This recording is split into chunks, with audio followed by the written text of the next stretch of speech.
ప్రభావము కలిగిన మన దేవుని స్వరం అనుదినము మనకు వినిపిస్తున్న దేవాది దేవునికే కృతజ్ఞతాస్తుతులు చెల్లిస్తూ మీ అందరికీ నా శుభములు. ఈ రోజు మన ధ్యానం లూకాసు వార్త 17వ అధ్యాయం 22 నుంచి 25 వచనాల వరకు చదువుదామా. 22వ వచనం నుంచి, మరియు ఆయన తన శిష్యులతో ఇట్లా నేను మనుష్య కుమారుని దినములలో ఒక దినము చూడవలనని మీరు కోడి దినములు వచ్చును, కాని మీరు ఆ దినము చూడరు. వారిదిగో ఇక్కడనని అదిగో అక్కడనని మీతో చెప్పిన ఎడల వెళ్ళకుడి, వెంబడింపకుడి. ఆకాశము క్రింద ఒక దిక్కు నుండి మెరుపు మెరిసి ఆకాశము క్రింద మరి ఒక దిక్కునకు ఎలాగు ప్రకాశించును, అలాగున మనుష్య కుమారుడు తన దినమున ఉండును. అయితే ముందుగా ఆయన అనేక హింసలు పొంది ఈ తరము వారి చేత ఉపేక్షింపబడవలెను అని 25వ వచనంలో చదువుతాం. ఇక్కడ యేసు ప్రభువారు శిష్యులతో తన రెండవ రాకడ గురించి వివరిస్తా ఉన్నారు. ఆ రాకడ ఎలా ఉండబోతుందో 24వ వచనంలో చెప్పారు. ఆకాశం క్రింద ఒక దిక్కు నుండి మెరుపు మెరిసి ఆకాశం క్రింద మరి ఒక దిక్కునకు ఎలాగు ప్రకాశించునో అలాగున మనుష్య కుమారుడు తన దినమున ఉండును అని. ఇదే విషయాన్ని పౌలు కూడా కొరింథీయులకు రాసిన మొదటి పత్రిక 15వ అధ్యాయంలో 52వ వచనంలో రాస్తున్నాడు. ఒక రెప్ప పాటున కడబూర మ్రోగగానే మనమందరము మార్పు పొందుదుము. బూర మ్రోగును, అప్పుడు మృతులు అక్షయులుగా లేపబడుదురు, మనము మార్పు పొందుదుము అని. ఎలా అది రెప్ప పాటున జరుగుతుందో చెప్పి ఆ రోజుల్లో క్రీస్తు ఇక్కడున్నారు అక్కడున్నారు అని అంటే మీరు నమ్మొద్దు అని శిష్యులకి హెచ్చరిక చేశారు. ఇంకా ఆ పైన చెప్పారు, ఆ రోజును చూడాలని మీరు అందరూ ఆశపడతారు కానీ మీరు చూడరు అని చెప్పారు. యేసుక్రీస్తు ప్రభువారి యొక్క రెండవ రాకడలో 2 దశల్లో ఉంటుంది అనేది సామాన్యంగా మనమందరము కొన్ని వాక్యాల ద్వారా అర్థం చేసుకున్న విషయం ఇది. మన పెద్దలు పూర్వీకులు కూడా ఈ రీతిగానే రాశారు. అయితే ఆ రెండవ రాకడలో ఉన్న 2 దశలు ఏంటి అనంటే, మొదటిగా ఆయన సైలెంట్ గా మధ్యాకాశంలోనికి వచ్చినప్పుడు సంఘము, విశ్వాసులు అంటే సంఘము ఎత్తబడుతుంది మధ్యాకాశానికి. అక్కడ 7 ఏండ్ల పెండ్లి విందు ఉంటుందని చెప్పారు. ఆ తర్వాత భూమి మీద విడవబడిన వారికి 7 ఏండ్ల శ్రమల కాలం గుండా ఇక్కడ భూమి మీద ఉన్న ప్రజలు వెళ్తారు అనే సంగతిని మనము చిన్ననాటి నుంచి వింటూనే ఉన్నాం కదా. అయితే 7 సంవత్సరాల పెండ్లి విందు ఇంకా 7 సంవత్సరాల శ్రమల కాలం అనే పదం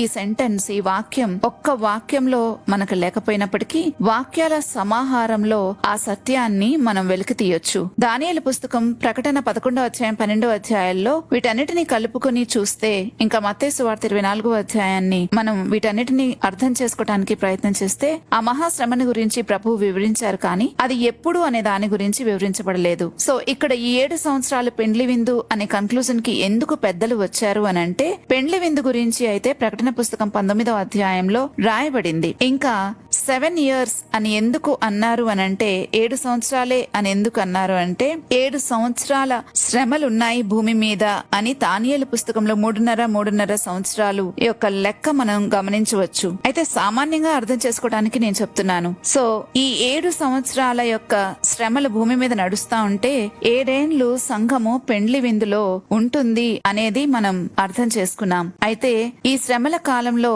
సంఘం ఎత్తబడితే 7 ఏండ్లు శ్రమలు పూర్తయ్యేసరికి ప్రభువు ఈసారి ఆయన సంఘంతో కలిసి తిరిగి భూమి మీదకి వచ్చి ఆయన ఒలీవల కొండ మీదకు వచ్చి నిలబడతారు అని వాక్యం సెలవిస్తా ఉంది. అపోస్తల కార్యాలు 1వ అధ్యాయం 9 నుంచి 12 వచనాలు, ఇంకా జకర్యా పుస్తకం 14వ అధ్యాయం 4వ వచనంలో ఈ 2 వాక్యాలను అర్థం చేసుకుంటే ఎవరైనా ఈ కన్క్లూజన్ కే వస్తాము. ఇలా పెండ్లి విందు 7 సంవత్సరాలు జరుగుతుంది అని అనుకోవడానికి ఇంకొక కారణం కూడా ఉంది. అదేంటంటే యేసుప్రభు వారిని వరునిగా పోల్చి సంఘాన్ని వధువుతో పోల్చారు. వాక్యంలో మనం ఈ సంగతి చూస్తాం. కాబట్టి యూదుల పెండ్లి ఆచారంతో పోల్చి చూస్తే గనక వరుడు వధువుని నిశ్చితార్థం చేసుకుని వెళ్లి వధువుకి నివాసాన్ని సిద్ధపరిచి తిరిగి రావాలి. ఎగ్జాక్ట్లీ ఇవే పదాలు యేసుప్రభు వారు తన శిష్యులతో చెప్పారు. ఆయన నివాసాలు ఏర్పాటు చేసి తిరిగి వస్తాను అని. సో అందుకని తిరిగి వచ్చిన తర్వాత వారు 7 రోజుల పెండ్లి విందు చేస్తారు. అందుకే ఈ పెండ్లి విందు 7 రోజులతో 7 సంవత్సరాలతో పోల్చబడింది. అంతేకాని బైబిల్లో ఎక్కడ 7 సంవత్సరాల పాటు పెండ్లి విందు జరుగుతుందని రాయబడలేదు. పెండ్లి విందు జరుగుతుందని రాయబడింది కానీ 7 సంవత్సరాల పాటు జరుగుతుంది అని రాయబడలేదు. ఈ విధంగా మనం అర్థం చేసుకున్నట్లయితే,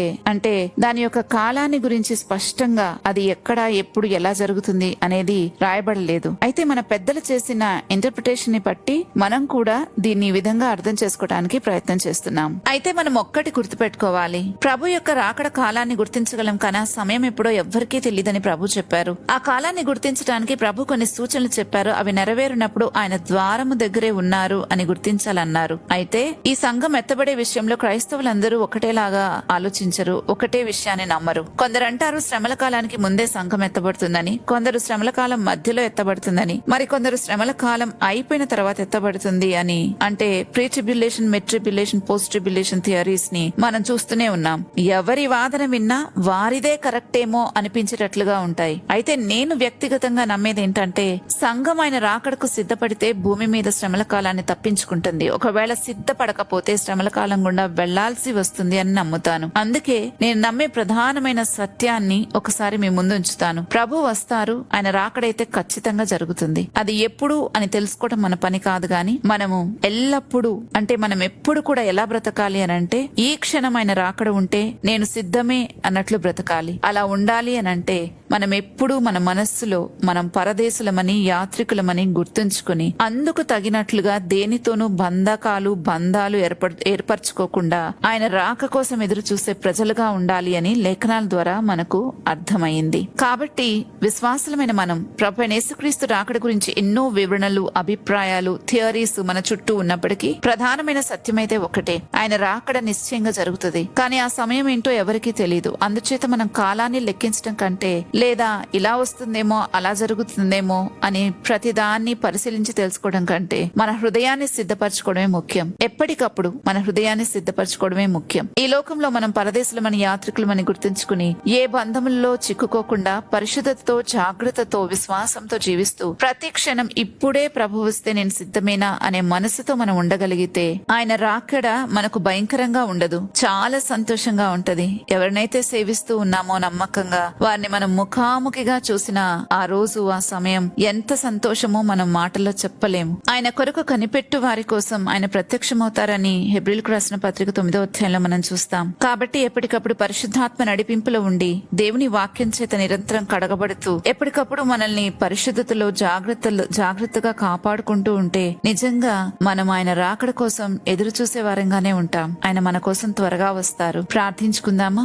ఎంతో ప్రభావం కలిగిన మా గొప్ప దేవా, నీకు స్తోత్రాలు. నీ స్వరం మాకు వినిపించినందుకు నీకు వందనాలు. ఆయా శిష్యులకి మీరు చెప్పిన ఈ రాకడ సంగతులన్నీ ఈ రోజు మాతో కూడా మాట్లాడినందుకు నీకు స్తోత్రాలు. మా కోసం త్వరగా తిరిగి రాబోతున్నందుకే నీకు వందనాలు ప్రభా. మా కోసం నివాసాలు ఏర్పాటు చేయడానికి వెళ్ళానని సెలవిచ్చావు. అవి ఏర్పాటు చేసి మరలా వచ్చి మమ్మల్ని తీసుకుని వెళ్తానని చెప్పావు. కాబట్టి ప్రభా, ఈ లోకంలో ఏ బంధకాల్లో మేము చిక్కుకోకుండా అయా నీ రాక కోసం ఎదురు చూసే ప్రజలుగా నేను మిక్కిలిగా ప్రేమిస్తూ పరిశుద్ధాత్మ నడిపింపులు ముందుకు సాగడానికి మాకు సహాయం చేయమని, ఈ ఆత్మీయ జీవితము ఎంతో సంతోషంగా మేము గడుపుకోవడానికి కృప చూపమని వేడుకుంటూ ఈ మనలన్నీ యేసుక్రీస్తు ప్రభువారి నామంలో బ్రతిమాలుతున్నాము తండ్రి. ఆమెన్. రేపటి ధ్యానంలో మరలా తిరిగి కలుద్దాం. అంతవరకు దేవుని కృప మనందరికీ తోడైండును గాక. ఆమెన్.